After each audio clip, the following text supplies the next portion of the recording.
एहराम में मनो कयल कमनि जो बयान।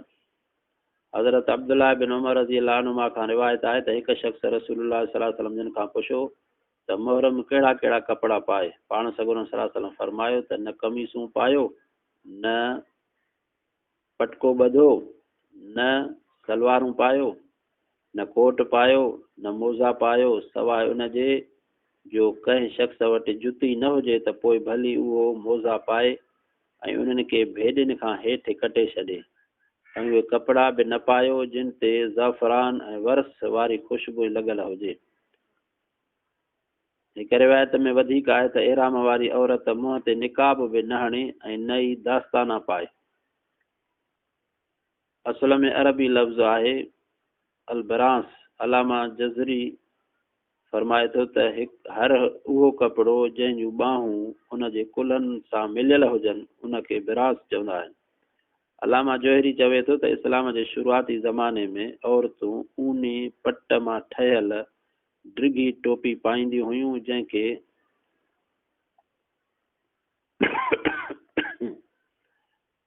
अलबरानिस चवंदा हुआ। पिणु चयो वियो आहे त उहो लफ़्ज़ गैर अरबी आहे।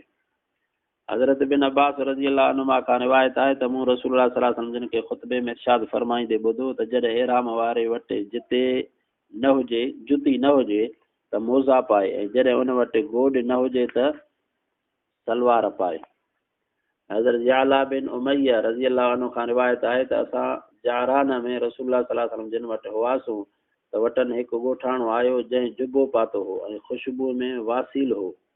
अर्ज़ु कयई त अल्लाह जा रसूल सल्लल्लाहु अलैहि वसल्लम मूं हिन हालत में उमिरे जो एहराम ॿधो आहे। इरशाद फरमायूं त 3 भेरा पंहिंजी ख़ुशबू खे धो ऐं जुबे खे लाहे छॾ, पोइ जीअं पंहिंजे हज में कंदो आहीं तीअं पंहिंजे उमिरे में बि कर। हज़रत उस्मान रज़ी अल्लाह अन्हु खां रिवायत आहे रसूलुल्लाह सल्लल्लाहु अलैहि वसल्लम जिन फरमायो त मुहर्रम न पंहिंजो निकाह करे, न ॿिए जो निकाह कराए, न ई मङणो करे। हज़रत बिन अब्बास रज़ी अल्लाह अन्हुमा खां रिवायत आहे रसूलुल्लाह सल्लल्लाहु अलैहि वसल्लम जिन एहराम जी हालत में मैमूना सां शादी कई। हज़रत मैमूना रज़ी अल्लाह अन्हा जे भेण जो पुटु ज़ैद बिन आसम मैमूना खां रिवायत बयान करे थो त रसूलुल्लाह सल्लल्लाहु अलैहि वसल्लम जिन उन सां शादी उन वक़्तु कई जॾहिं पाण हलाल हा। शेखुल इस्लाम इमाम मुहिन सुन्नह चवे थो त अक्सर आलमनि जो चवणु आहे त हज़रत मैमूना साइण सां शादी उन वक़्तु कयऊं जॾहिं पाण हलाल हा, पर शादी ज़ाहिर उन वक़्तु थी जॾहिं पाण मुहर्रम हा। पोइ मके जे रस्ते में सरफ नाले हंधि पहुता त उन सां सोबत कयऊं उन वक़्तु एहराम में न हा। हज़रत अबू अयूब रज़ी अल्लाह अन्हु खां रिवायत आहे नबी पाक सल्लल्लाहु अलैहि वसल्लम जिन एहराम जे हालत में पंहिंजो मथो धोईंदा हा। हज़रत बिन अब्बास रज़ी अल्लाह अन्हुमा खां रिवायत आहे त नबी पाक सल्लल्लाहु अलैहि वसल्लम जिन एहराम जे हालत में सिंगियूं हणायूं। हज़रत उस्मान रज़ी अल्लाह अन्हु खां रिवायत आहे रसूलुल्लाह सल्लल्लाहु अलैहि वसल्लम जिन फरमायो त जॾहिं एहराम जी हालत में माण्हूअ जे अखियुनि में सूर हुजे त ईरीअ सां उन्हनि ते लेप करे। उम्मुल हुसैन रज़ी अल्लाह अन्हा खां रिवायत आहे त मूं उसामा ऐं बिलाल रज़ी अल्लाह अन्हुमा खे ॾिठो। उन्हनि मां हिकिड़े रसूलुल्लाह सल्लल्लाहु अलैहि वसल्लम जिन जे ॾाचीअ जे लगाम पकड़ी हुई ऐं ॿिए उन खां बचाइण लाइ हथनि कपिड़नि सां छांव कई हुई।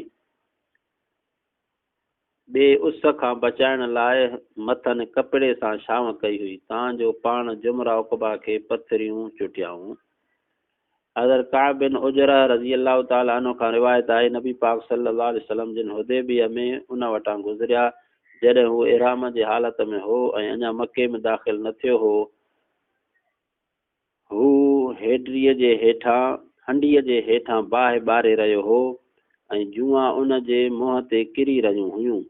नबी पाक सल्लल्लाहु अलैहि वसल्लम जिन फरमाए त छा तोखे जुआ तकलीफ़ ॾेई रहियूं आहिनि?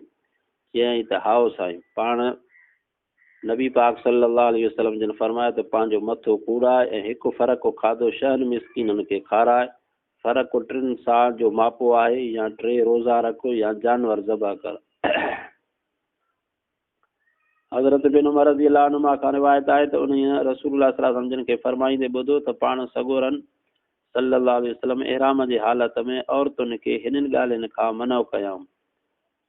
पहिरियों दास्ताना पाइण, ॿियो मुंहुं ढकणु, टियों ज़फ़रान ऐं वरस लॻल कपिड़े जो पाइणु, उन खां पोइ नासी रंग जा कपिड़ा या खज़ याने रेशमी ऐं ऊनी सुट जा कपिड़ा या ज़ेवर या शलवार या कमीस या मोज़ा जेकी बि चाहे त पाए।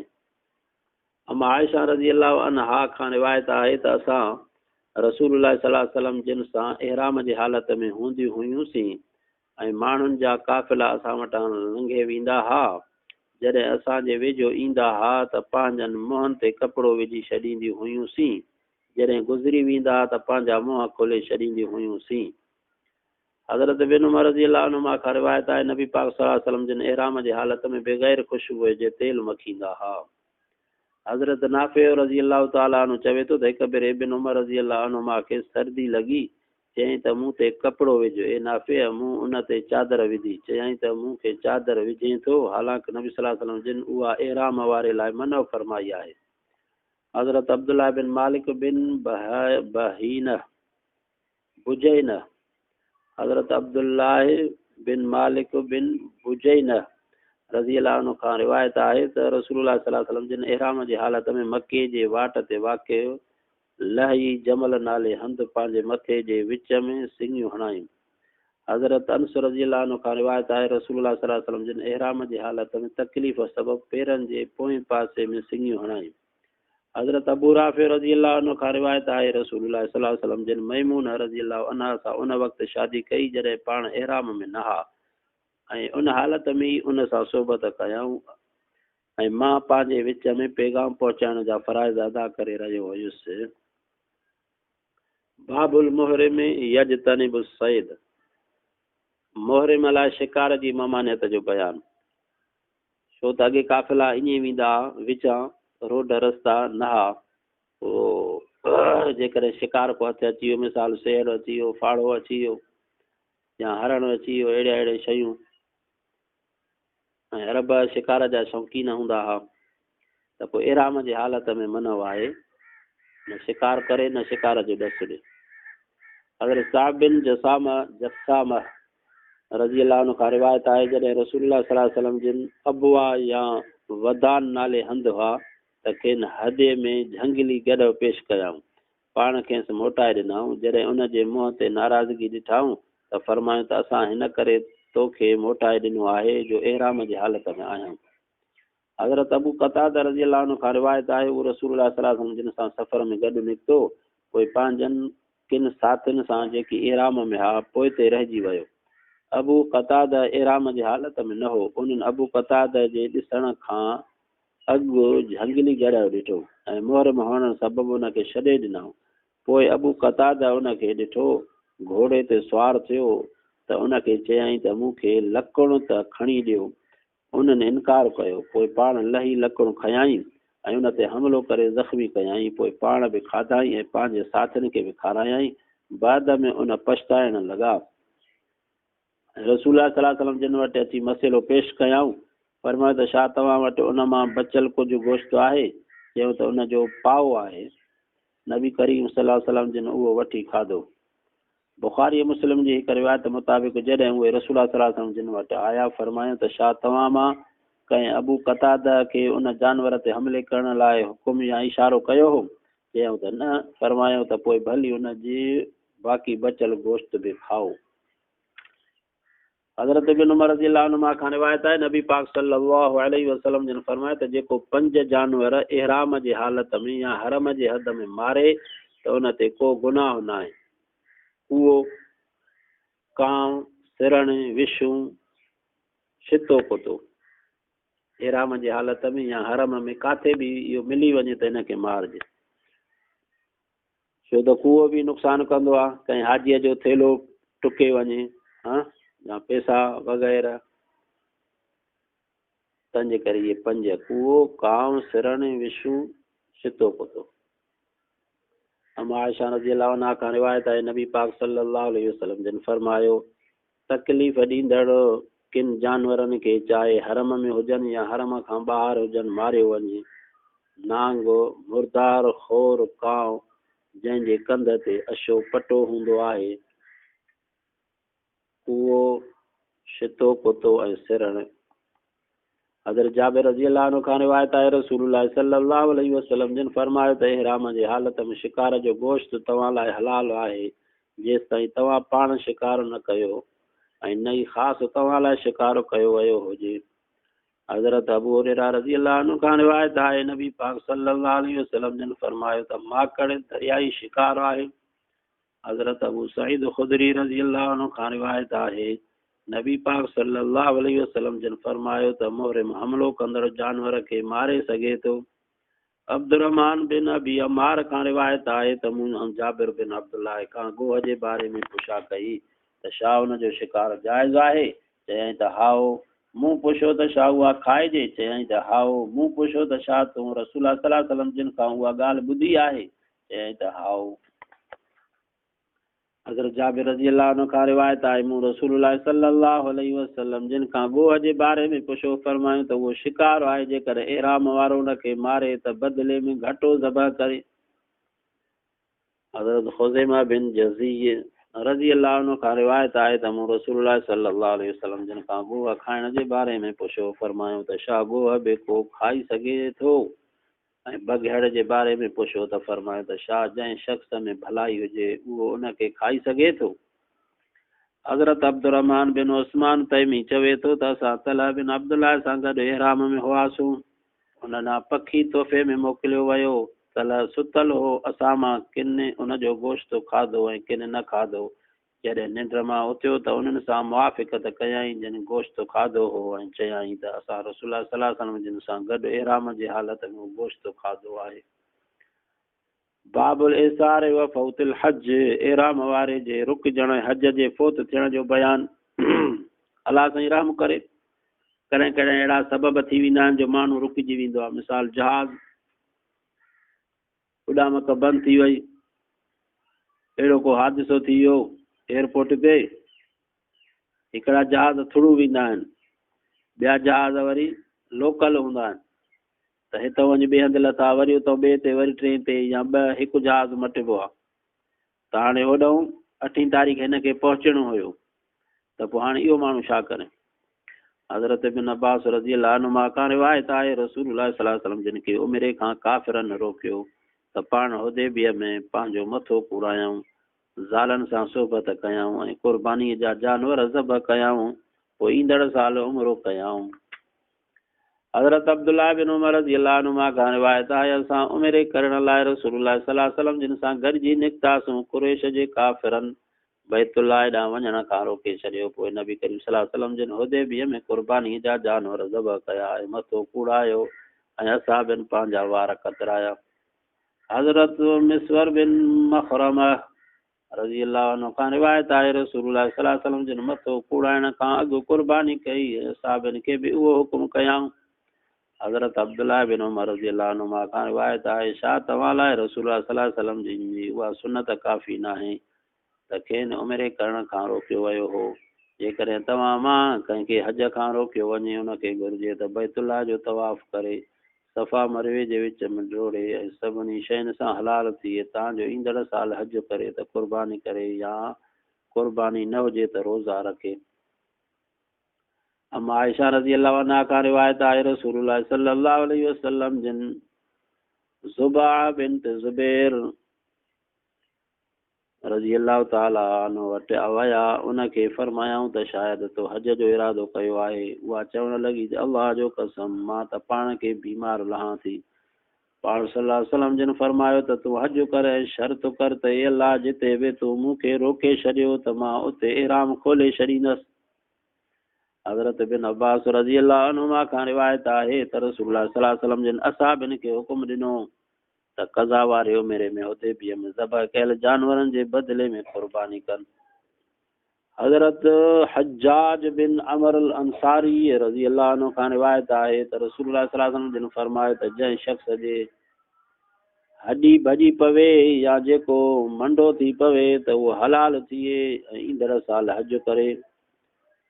हज़रत अब्दुर्रहमान बिन जबर दिल्लीअ खां रज़ी अल्लाह ताला अन्हु खां रिवायत आहे मूं नबी करीम सल्लल्लाहु अलैहि वसल्लम जिन खे फरमाईंदे ॿुधो त हज अरफ़ा आहे जेको मुज़दलिफ़े जी राति अरफ़ात में सुबुह थियण खां अॻु पहुतो हुनजो हज थी वियो। मिना जा 3 ॾींहं आहिनि। जेको 2 ॾींहंनि में जल्दी करे त उन ते को गुनाह न आहे ऐं जेको देरि करे त उन ते बि को गुनाह न आहे।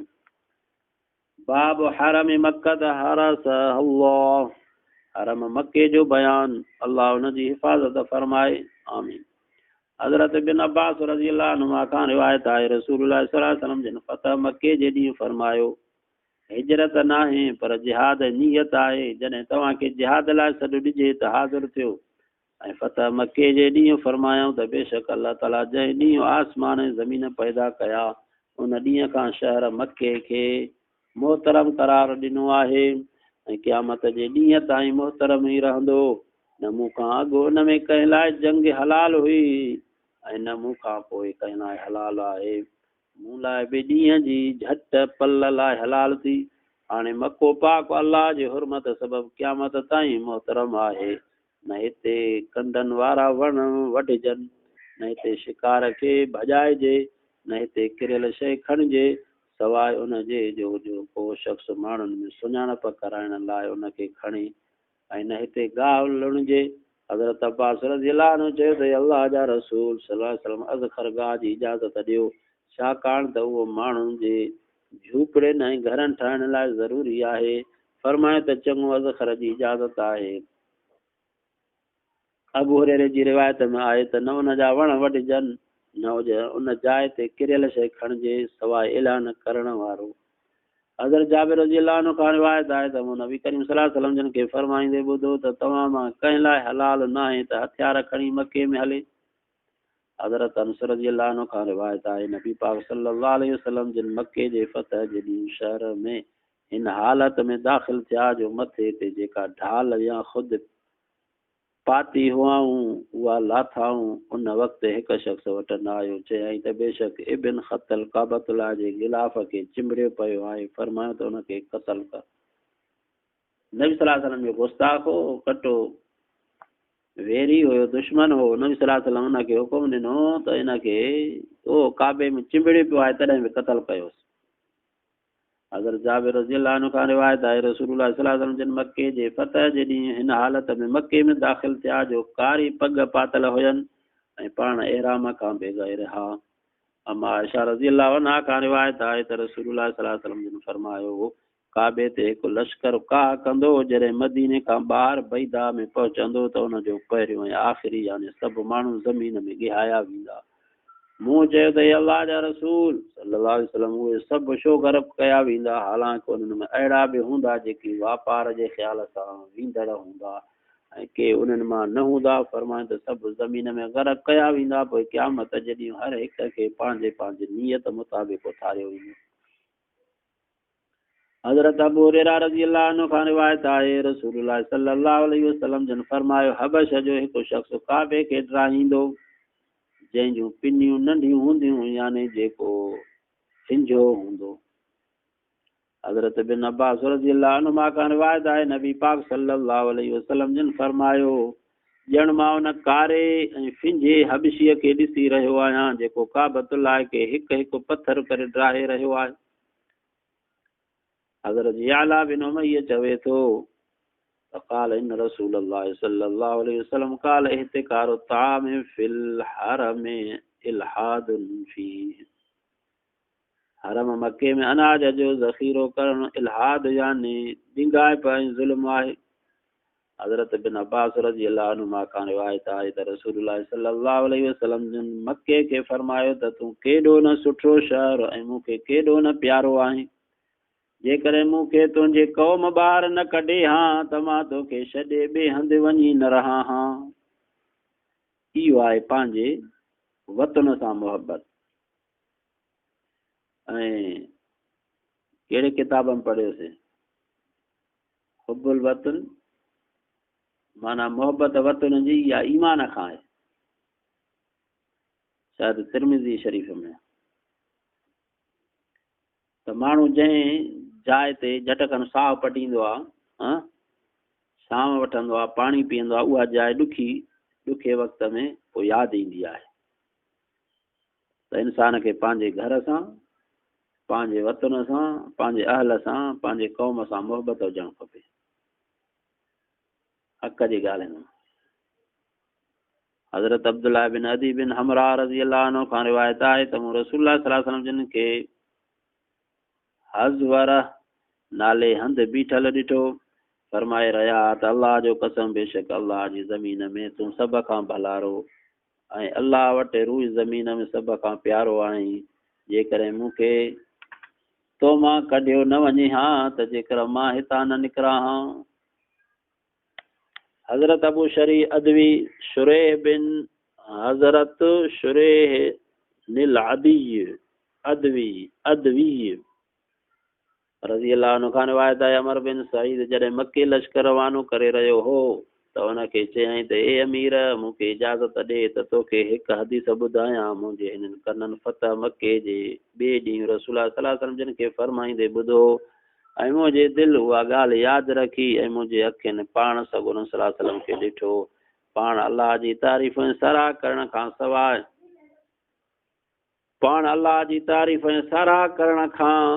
पोइ इरशाद फरमायूं त बेशक अल्लाह ताला मके खे मुहतरम करार ॾिनो ऐं माण्हू उनजो एतिराम नथा कनि। पोइ जेको अल्लाह ऐं आख़िरत जे ॾींहं ते ईमान रखे थो उन लाइ हलाल न आहे त उन शहर में खून रेज़ी करे ऐं न उतां जो वणु कपे। जेकॾहिं को शख़्स रसूलुल्लाह सल्लल्लाहु अलैहि वसल्लम जे वेड़ मां जवाज़ लाइ दलील वठे त उनखे चओ त बेशक अल्लाह ताला पंहिंजे रसूल सल्लल्लाहु अलैहि वसल्लम खे इजाज़त ॾिनी, मगर तव्हांखे हुनजी इजाज़त न आहे। ऐं मुंहिंजे लाइ बि ॾींहं जी हिकु अधु घड़ी इजाज़त हुई। अॼु खां हुनजी हुरमत साॻी तरह बहाल आहे जीअं काल हुनजी हुरमत हुई। जेको शख़्स हिते मौजूदु आहे उहो गैर मौजूदु शख़्स खे उहा ॻाल्हि पहुचाए। अबू शुरेह खां पुछो वियो, तोखे अमर बिन सईद कहिड़ो जवाबु ॾिनो? चयईं त जवाबु ॾिनई त ए अबू शुरेह, मां उहा ॻाल्हि तोखां वधीक ॼाणा थो, पर हरम कंहिं खूनीअ ॾोही ऐं फ़साद करे भॼनर खे पनाह न ॾींदो आहे। हज़रत अय्याश बिन अबी रबीअत अल मखज़ूमी रज़ी अल्लाह अन्हु खां रिवायत आहे, रसूलुल्लाह सल्लल्लाहु अलैहि वसल्लम जिन फरमायो त मुंहिंजी उम्मत भलाईअ ते क़ाइमु रहंदी जेसि ताईं मके पाक जी हुरमत जो जेको हक़ु आहे उनजी ताज़ीम खे क़ाइमु रखंदी। जॾहिं उहे उनखे ज़ाया कंदा त पोइ हलाक थींदा। अल्लाह साईं मके पाक जे ताज़ीम ऐं इज़त करण जी तौफ़ीक़ अता फरमाए। आमीन सुम्मा आमीन। अल्लाह पाक हज सआदत सां नवाज़न फरमाए मूंखे तव्हांखे जमी मुस्लमाननि खे। आमीन सुम्मा आमीन। सदक़ अल्लाहुल अज़ीम।